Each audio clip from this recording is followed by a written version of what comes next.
The marshlands stretched endless under a black sky, the kind of night where even the stars seemed afraid to shine. Locals warned never to cross the bog after dark. But Daniel, eager to shave hours off his walk home, ignored every whispered warning.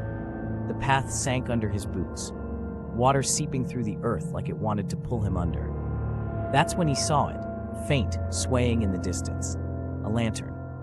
At first, relief washed over him. Someone else was out here. Maybe a fisherman, maybe a night hunter. The light bobbed ahead, weaving slowly between the reeds, never too close, never too far. Daniel followed, but the marsh grew unfamiliar. The path narrowed, water deepening around his knees. The lantern never stopped moving, glowing sickly yellow-green, like fire caught in rotting glass.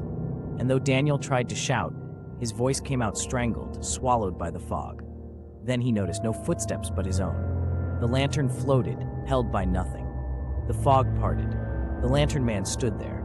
His body was stretched too long, limbs thin as reeds, skin slick and gray like something drowned.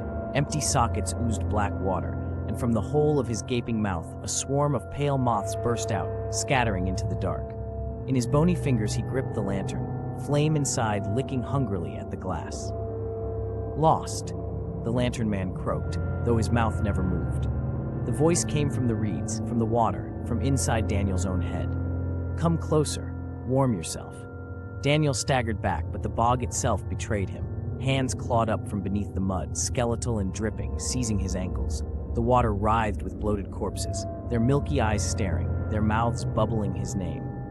The LanternMan raised the lantern higher, and Daniel felt his skin crawl.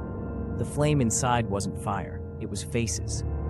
Dozens, screaming in silent agony, mouths open wide, eyes wide with eternal terror. Each one flickered like a candle's wick before vanishing into smoke. Daniel thrashed, but the corpses pulled harder, dragging him waist-deep into the sucking mire.